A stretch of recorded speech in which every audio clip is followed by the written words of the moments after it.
হয়ে গেছে আমাদের চিংড়ি পোলাও। আর তোমাদের কাছে এই ডেকোরেশনটা কেমন লেগেছে অবশ্যই কিন্তু কমেন্টে জানাবা। আর এইটা দেখার পর কার কার জিভে পানি আসছে সেটা কিন্তু আমাকে কমেন্ট করে জানাবা।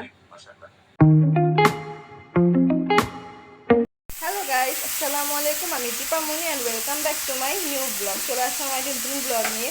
আজকে এখানে রান্না হচ্ছে চিংড়ি পোলাও। তো প্রথমে কড়াইতে তেল দিয়ে সেখানে আমরা দিয়ে দিয়েছি আলুটাকে আমরা আগে ভাজা ভাজা করে নিব। রান্না করতেছি আর আমি তোমাদেরকে কিছু কথা বলবো। তোমরা সবাই জানো আমি যখন ব্লগ আপলোড করতাম বা ব্লগ বানাতাম সেখানে কিন্তু আমার ভয়েসটা আমি আলাদাভাবে দিতাম। তো আজকে আমি ঠিক করেছি আজকে আমি ব্লগে নিজের ভয়েস দিব। তো আমি নিজেও জানি না আমি কী বলবো না বলবো। যদি আমার কোথাও ভুল হয়ে থাকে প্লিজ আমাকে মাফ করে দিবা। কারণ ফার্স্ট টাইম আজকে ব্লগের সামনে আমি এসে কথা বলতেছি, আগে তো কখনো বলি নাই। তো ওদিকে কিন্তু আলুটা ভাজা হচ্ছে আর আমি এখানে এখনও রেডি হই নাই মানে আমি এখন জার্সি পরি নেই, জার্সি পরবো খাওয়া দাওয়া করে উঠে। তো গাইস আলুটা কিন্তু ভাজা হয়ে গেছে। এখন এখানে দিয়ে দিলাম আমরা পেঁয়াজটা আমি খুব ভালো করে ভেজে নিব। যেহেতু ভাজা হচ্ছে সেখানে দিয়ে দিলাম আদা রসুন বাটা। যেহেতু মাছ সেহেতু এখানে হলুদ মরিচ যাবে না, এই জন্য আমরা আদা রসুনটা দিয়ে দিলাম। এখন দিয়ে দিচ্ছি পরিমাণ মতন লবণ। দিয়ে দিলাম আগে থেকে বেছে ধুয়ে রাখা চিংড়ি মাছ। এখন খুব ভালো করে মিশিয়ে নিব। এখন দিয়ে দিলাম আগে থেকে ভেজে রাখা আলু। এখন মাছ আর আলুটাকে খুব ভালো করে কষিয়ে নিব।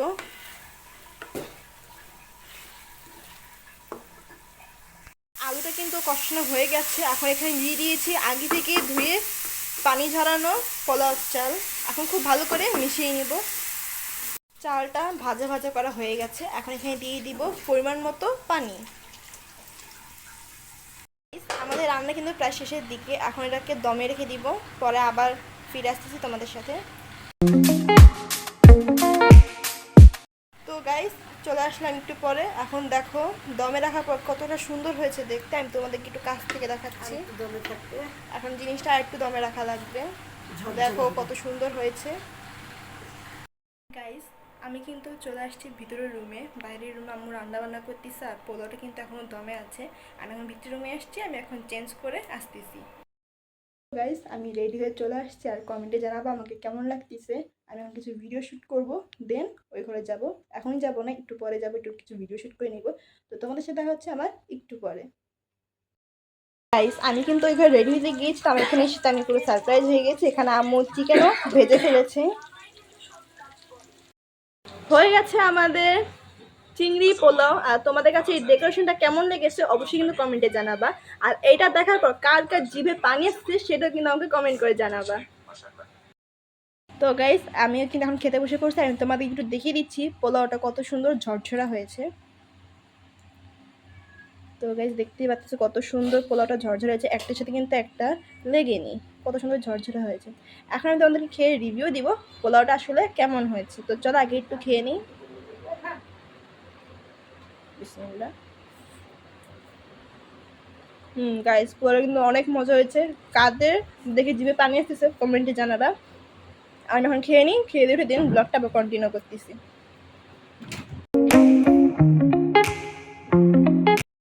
গাইস আমাদের কিন্তু খাওয়া দাওয়া শেষ। আমরা এখন আছি কখন ফাইনাল খেলা শুরু হবে। যদিও এখনো শুরু হয়নি, সব কিছু প্রস্তুতি চলতেছে। আমি তোমাদেরকে একটা কথা বলতেছি, আমরা যে একটু আগে চিংড়ি পোলাওটা খেলাম ওটা কিন্তু ছিল আর্জেন্টিনার ফাইনাল ম্যাচ উপলক্ষে। তোমরা বলবা যদি আর্জেন্টিনারা হেরে যায় তখন কি বলবা।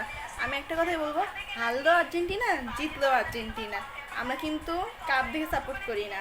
আর হ্যাঁ, খেলাতে গাইস হার জিত থাকবে, এটা স্বাভাবিক। তো যদি এখনো খেলা শুরু হয়নি, আমরা এখন অপেক্ষা করতেছি খেলা শুরু হওয়ার জন্য। আর মাত্র খাওয়া দাওয়া শেষ করে আসলাম, এখন খেলা শুরু হলে দেন তোমার সাথে আবার ব্লগটা কন্টিনিউ করতেছি। সবাই কিন্তু মাঠে চলে আসছে। এখন জাতীয় সঙ্গীত হতে পারে, জাতীয় সঙ্গীতের পর খেলা শুরু হবে।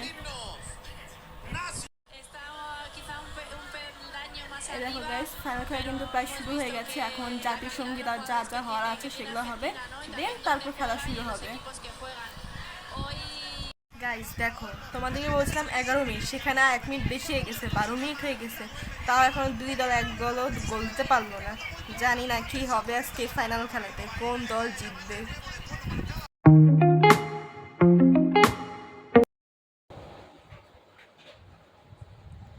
তো গাইস চলে আসলাম আবারও। এখন 12টার বেশি বাজে। আমি আরও আগে আসতাম, কিন্তু সকাল থেকে মনটা ভালো নেই। ভালো নেই বলতে মানে মুডটা অফ হয়ে আছে, ভালো নেই। তোমরা বুঝতে পারছো আমি কেন এই কথা বলতেছি, অনেকে বোঝা হয়ে গেছে অলরেডি। গতকাল রাত্রে আমি ঘুমাতে গেছিলাম রাত্রে 2টার দিকে। আমি আরও দেরি করে ঘুমাতাম। আম্মু বলছে, দীপামণি খেলার পজিশন খুবই খারাপ, অতএব রাত জেগে লাভ নেই, তুই এখন ঘুমিয়ে পড়, সকালবেলা উঠে তুই শুধু দেখে নিস যে কোন দল জিতেছে। আমিও বলছি ঠিক আছে, আমার কোনো সমস্যা নেই, আমিও ঘুমিয়ে পড়লাম। সকালবেলা উঠে আগে আমি ফোনটা হাতে নিয়ে সার্চ করি যে কোন দল জিতেছে।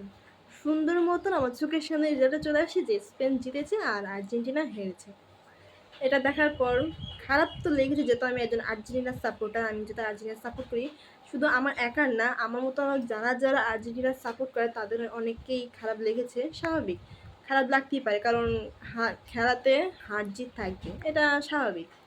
তোমরা তো এখন অনেকেই বলবা যে তুমি তো গতকাল রাতে অনেক খুশি ছিলাম, চিংড়ি পোলাও খেলা প্লাস জার্সি পরে ক্যামেরার সামনে আসলে।